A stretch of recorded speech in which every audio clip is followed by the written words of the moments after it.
Ternyata Rasulullah itu al-idamnya, lauknya itu bermacam-macam, semuanya Rasulullah lakukan, tidak kemudian mencari-cari sesuatu yang enggak ada, tapi apapun yang dihidangkan Rasulullah kemudian, apakah itu dihidangkan oleh istrinya, dihidangkan oleh sahabat yang mengundangnya, semuanya diapresiasi, bahkan semuanya dipujinya oleh Rasulullah sebagai lauk yang begitu nikmat, untuk penghargaan kepada yang menghidangkan, sekaligus melatih kita untuk bersyukur atas apa yang Allah berikan dalam konteks makanan. Bahkan Rasulullah itu menganjurkan, melarang kita bahkan untuk memakan sekedar apa yang ada dalam jangkauan tangan kita. Jangan nyari-nyari sesuatu yang jauh. Itu sebagai sebuah adab di dalam konteks makan yang diajarkan oleh Kanjeng Nabi.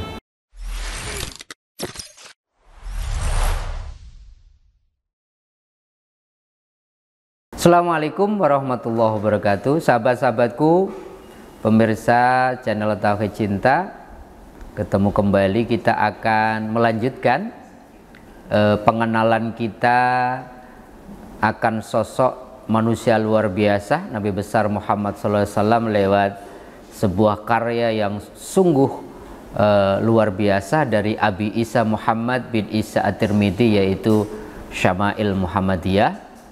Di pertemuan sebelumnya kita sudah membahas bab 25 dari 56 bab yang ada di buku tersebut.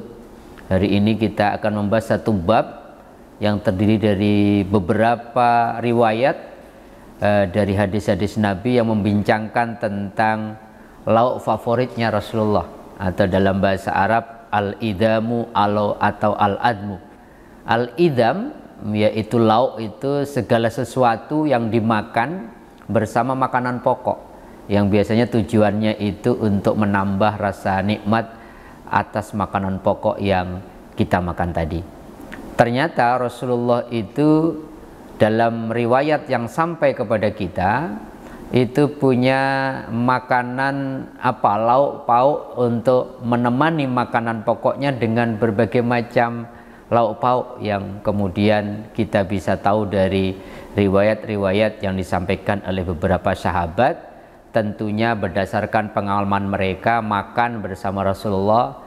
Ada yang pernah mengundang makan Rasulullah, bahkan Ummu Salamah istri beliau sendiri juga punya testimoni yang berbeda-beda tentang al-idamun Nabi, yaitu lauk pauk yang disenangi oleh Rasulullah untuk menemani makanan pokok beliau. Yang pertama, ada sebuah riwayat yang diriwayatkan oleh Imam Muslim yang membincangkan tentang nikmal idamu al-khallu. Rasulullah SAW mengatakan tidak ada lauk dari makanan yang paling nikmat kecuali al-khallu. Al-khallu itu cuka. Sehingga kemudian orang kaget, masa Rasulullah mengatakan cuka itu kok nikmat yang paling enak dari lauk pauk untuk menemani makanan pokok. Ternyata kenapa Rasulullah kemudian mengatakan nikmal idamu al-khallu, ini sebagai pujian atas cuka yang ada pada waktu itu. Ini untuk mengatakan bahwa Nu'man bin Bashir misalkan mengatakan, kenapa Rasulullah mengatakan nikmat yang paling luar biasa menjadi teman makanan pokok al-cuka adalah bukan untuk cuka itu yang terbaik, tapi Rasulullah ingin mengatakan ayo bersyukur. Kalau kemudian konteksnya waktu itu cuman ada cuka, Rasulullah menghargai betul orang yang mengundangnya. Yuk, Rasulullah kemudian mengatakan, menggembirakan mereka, nikmal idamu al-khallu. Ada cuka, ini luar biasa, cuka juga nikmat. Itulah berpikir positifnya Rasulullah terhadap apapun yang terjadi, yang dipersembahkan oleh sahabat-sahabatnya karena khidmat mereka, karena penghormatan mereka kepada Rasulullah Sallallahu Alaihi Wasallam. Apakah Rasulullah kemudian yang menemani makanan pokok beliau cuma cuka? Ternyata tidak. Dalam riwayat Bukhari misalkan, Abu Musa al-Asy'ari, seorang sahabatnya, punya testimoni pengalaman bersama Kanjeng Nabi. Fa inni ra'aitu Rasulullah Sallallahu Alaihi Wasallam ya'kulu lahmad daddaj. Rasulullah, saya pernah melihat Rasulullah itu makan ditemani lauknya adalah daging ayam. ternyata Rasulullah sunnahnya juga pernah Rasulullah kemudian makanan pokoknya lauknya ditemani daging ayam berdasarkan pengalaman Abu Musa al-Asy'ari makan bareng Rasulullah. Di kesempatan yang lain, ayahnya Umar bin Fatimah itu juga punya testimoni, akaltu ma'a Rasulullah sallallahu alaihi wasallam lahma Bukhara. Saya itu pernah makan bareng bersama Rasulullah, ternyata lauknya waktu itu adalah burung hubaro. Burung hubaro itu burung yang ada di padang pasir, lehernya panjang, ekornya juga panjang ke belakang, dan ternyata Rasulullah senang juga gitu ya memakan lauk dari makanan pokoknya lahmu buharo, yaitu burung hubaro. Dan di kesempatan yang lain ada seorang Abi Asid mengatakan Rasulullah pernah bersabda, kullu zaita, makanlah kalian dengan minyak zaitun, dan jadikanlah minyak zaitun sebagai minyak dalam arti untuk kemudian minyak rambutnya dan sebagainya. Ternyata Rasulullah pernah ketika cuman ada minyak zaitun, Rasulullah juga lauknya minyak zaitun. Betapa Rasulullah itu pribadi yang qanaah, yang menerima kondisi apapun yang terjadi, dan beliau menikmati makanan pokoknya itu ditemani dengan lauk yang serba sederhana sesuai dengan kondisi yang ada pada waktu itu. Di kesempatan yang lain, Aisyah istri Nabi punya testimoni makan bareng Nabi dan mengatakan kanan Nabi sallallahu alaihi wasallam yuhibbu al-halwa. Nabi itu senang gitu ya kalau makan ditemani sesuatu yang manis gitu ya, sesuatu yang ya mungkin kalau orang Jawa kan makanannya lauknya bersifat manis, ternyata Rasulullah senang suka yang manis. Dan kemudian Rasulullah itu senang makanan ditemani dengan madu.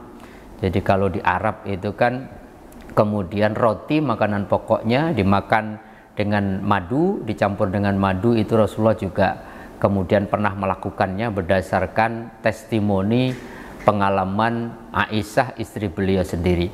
Bahkan Rasulullah itu senang sekali makan apa? Ad-duba. Ad-duba itu Rasulullah makan roti dengan sayur labu yang kemudian disayur dengan kuah dan kemudian menemani makanan pokok Rasulullah.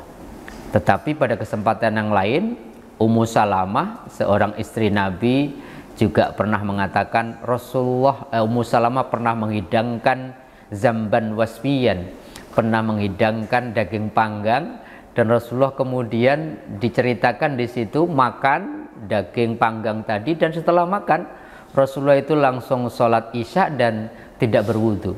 Maka banyak orang mengatakan, Pak Ustadz, kalau habis makan wajib wudhu enggak? Ya kalau batal ya wudhu, tapi kalau enggak batal, makan itu tidak membatalkan wudhu. Dan Rasulullah ternyata setelah makan daging panggang yang dihidangkan oleh istrinya Ummu Salamah, ternyata langsung menegakkan sholat. Artinya tidak perlu berwudhu, karena banyak orang yang menganggap kalau sudah makan itu harus berwudhu kalau kita kemudian ingin menunaikan sholat. Dan di kesempatan yang lain, ternyata Rasulullah itu senang memakan yang namanya as-safal. As-safal itu bahasa Arab, maknanya itu Rasulullah itu senang sekali makanan sisa-sisa yang ada di kuali, yang biasanya sisa-sisa ini itu wah lebih nikmat gitu ya. Kalau orang-orang yang kemudian orang tua kita dulu, kalau orang makan sayur masak sayuran terus besok diangetin lagi sisa-sisa dagingnya, sisa-sisa ini, dan Rasulullah tuh senang sekali menikmati betul makanan yang namanya as-safal, sisa-sisa yang ada di kuali atau bejana yang menjadi tempat memasak.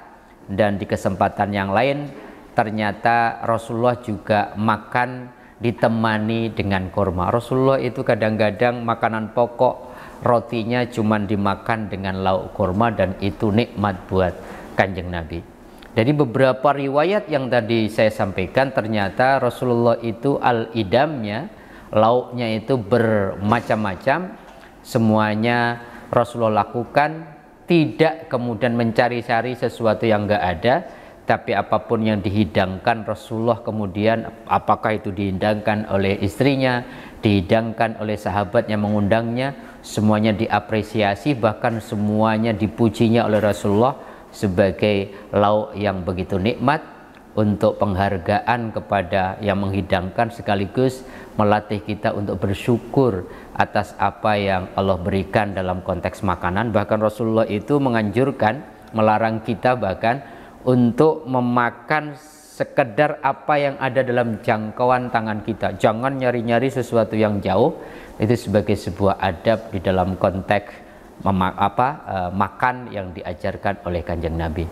Itulah tambahan pengetahuan kita tentang pribadi Rasulullah dalam bab 26 kitab Syama'il ini, tentang lauk favorit Kanjeng Nabi. Dan ternyata Rasulullah favoritnya lauknya bermacam-macam, sebagaimana banyak riwayat yang tadi telah kita sampaikan. Mudah-mudahan ada manfaatnya. Kurang lebihnya mohon maaf. Assalamualaikum warahmatullahi wabarakatuh.